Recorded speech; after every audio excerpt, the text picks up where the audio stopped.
You're listening to the Travis Makes Money podcast presented by GoHighLevel.com. For a free 30-day trial of the best all-in-one digital marketing software tool on the planet, just go to GoHighLevel.com/Travis. Hey, what's going on, Moneymakers? Welcome back to another episode of the Travis Makes Money podcast, where it's our mission to help you make more money.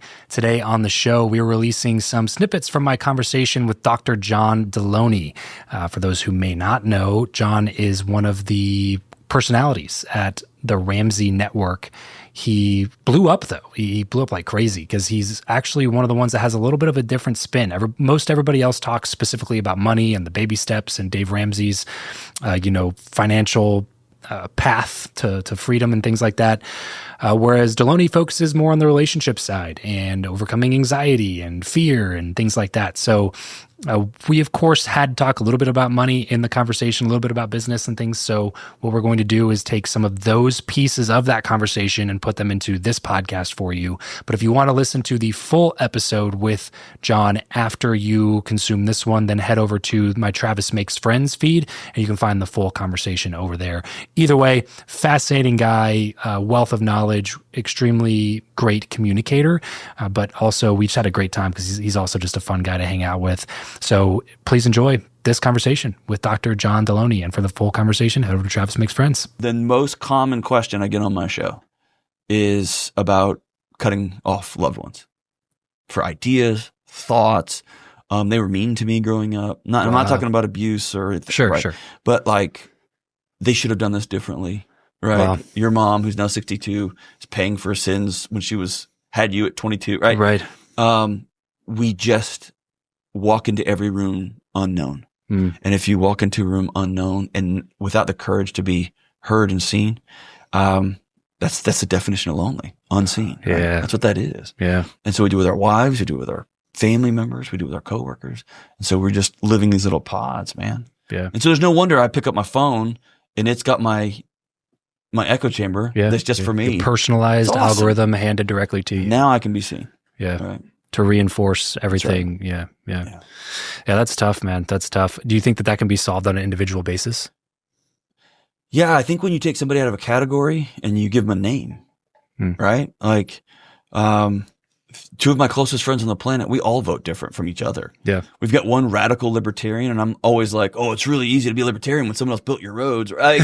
And that's fun. Yeah. And he makes fun of me. Yeah. And we make fun of my other, and we all love each other. And I know if I just flew down and was at one of their mother's funerals. Yeah. And you know what I'm saying? I was just on the phone checking on one of their other dads is struggling as he's getting older. And so those people I love, but I think but they have names. Right. They're not categories, right? They're not this political party or this political party or this particular, they're my friends, right? I know their name. I know their kids. I know their spouses. And we've been through hard stuff together. Yeah. What's your advice to somebody who feels like if they do express how they genuinely feel about something, that the people that they do have in their life are going to abandon them? What would be your advice to them? Then those aren't friends. That's not connectivity. That's like having a house full of dogs that will bite you at any minute. If there's conditions, your body can't let you be safe because you're not. Yeah. Right. So we often feel we can't. Often we can. You just have a room full of people who won't go first. And then everybody just goes home unsatisfied. And so you have to have 2 more drinks, and you have to, you got to do these other things that we pathologize. Dude, alcohol works, man. When you're lonely and no one will listen to you and you feel isolated, alcohol works until it kills you. Right. Right. And so it's a great salve. Yeah. Also, all these things that we're demonizing, they're not good, but get to the main issue, man. And if you have a community of people who you can't tell the truth, or you can't even ask a question. Yeah. You got to get a new game. Yeah. Truth doesn't shy away from questions. No, man. Yeah. And what I think our generation, 30, 40s, and 50-year-olds, especially, there's no roadmap for making friends. Like there's no roadmap in human history for people who move as much as we did. Yeah.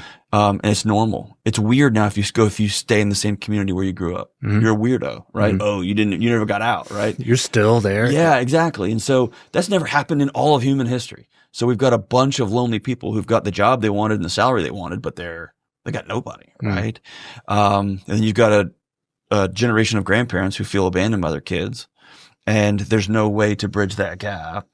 And so it's just messy. And so we can either go back home, or we can do the hard work of saying, hey, I don't need friends, man. Yeah. Here's funny. So I talk about this all the time, and a woman who like edits some of my writing, she's amazing. And she finally said, I got to where like your argument was compelling, John, but it sounded insane. She's about 15 years younger than me.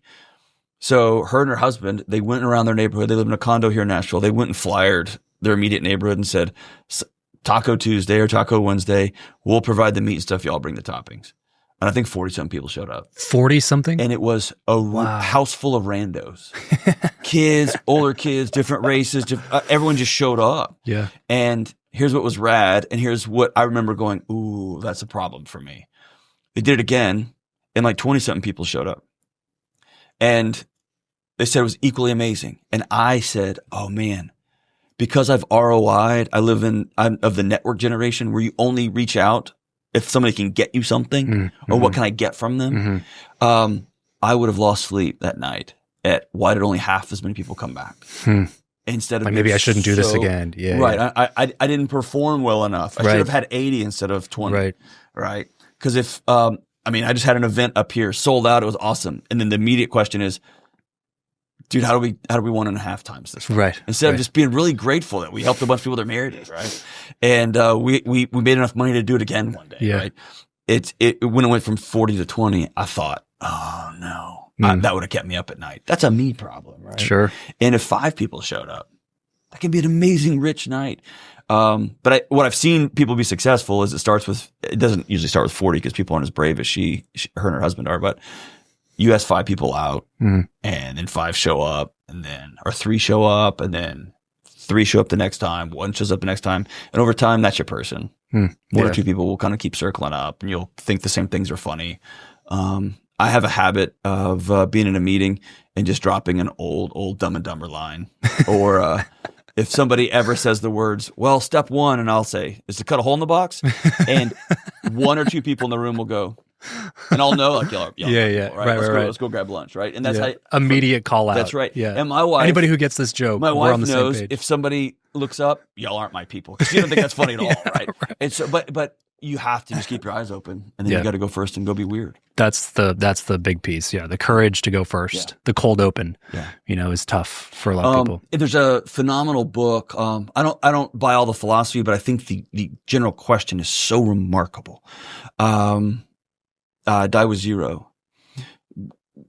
It's a book about living. It has a lot of equations and numbers in it, but I love the question it asks, which is, when you're 72, would you rather have not gone to those concerts because your buddy didn't have enough money to pay for the ticket? Or would you rather be 72 and remember all the concerts y'all went to? So I'm in a season right now. I look at my life as like I'm a farmer, and I'm in a season right now where the crop has come in well. Yeah. Right? Yeah. It's a season of blessing right now. So this morning I bought 3 tickets to a punk rock show, and I just texted 2 of my buddies, one of whom is doing well and one who just lost her job. And I said, hey, I got 3 tickets. Y'all are coming. Yeah. If they Venmo me, great. I'm not going to ask. Right. If they don't, we're all 3 going to go to a punk equally rock as show. Great. Yeah. And we're too old to be at punk rock shows. And it's super fun to have old guys at punk rock shows. Because I remember being 19 being like, that's the old guy at the punk rock show. That's going to be me. That's right. That's right. So I'm getting to live my 19-year-old dream, right? But I'd rather have the shared experience of a good time. Yeah. And there's going to be seasons when I don't have enough money for a ticket, right? I'll get fired from this at some point. And then I'll hope that one buddy will be like, hey, I got an extra ticket. Let's go. And I'd rather do life that way. Yeah. One too many Lonely Island jokes will get you fired one day, but trust me. I've danced on that edge. We're on before. the cusp. I've danced on the edge. That's right. John, thanks so much for doing this. I know you got a busy schedule ahead of you, so we're going to get you out of here. Where can people go to get more from Dr. John Delony? Just on the internets at John Delony. They go, or you can. I have a YouTube podcast show, Dr. John Delony Show. You can check out. Before we go, can I ask you a question? Yeah, please. What are you discovering in your own life? You got 2 young kids, you're married, your wife's got a business, you're traveling around doing tons of interviews. What does that look like for creating community, friends, like not just old long text thread meme bros, but like Got a couple guys that will show up in the middle of the night if my wife gets sick and I'm out of town. Those kind of guys. How's that tide turning for you? Yeah, it's been an interesting journey because the show started as a networking show, like a professional networking show. And I was actually just talking to Ken about this because I felt like I was on to something. You know, we all feel like we're smarter than we are, especially when we're younger. So I felt like I was actually kind of a bad friend to a lot of my real friends for a long time because I was so focused on professional advancement and getting this next interview and talking to that person and hanging out with these people who just sold their company for $200 million and whatever. And then what ended up happening was got a cancer diagnosis last year, and it made me just very, very introspective and started thinking through like, what am I doing with my time? Yeah. And around that time, I took a boys trip out to Nashville with a couple of my lifelong friends that I've known since we were like 3 years old. No pedal tavern, right? What's that? You didn't get a pedal tavern, did you? No. Good. No. Wasn't that kind of trip to Nashville? It was not that kind of a trip. No. We basically just set up at Airbnb. We'd go out at night and have some drinks, but played video games, cooked some steaks, and hung out. And it was the first time in a long time that I traveled just to hang out with friends and do no business. Yeah. You know, because even if I travel for friends' stuff, it's like, let's tack on this thing or let's throw this thing in the mix. It's the first time in a long time that I'd done that. And it made me realize that like there was a big gap in my personal life for not making sure that I maintain these like personal friendships that have nothing to do with anything other than just being friends and hanging out.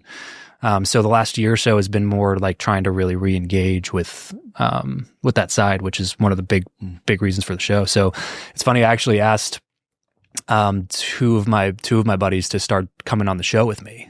One of them's a prison guard, the other one's a firefighter. So no experience in any of this stuff. But I was just like, we just need a time once a quarter where you guys come out to Vegas. We go play some shitty golf and have some drinks and just.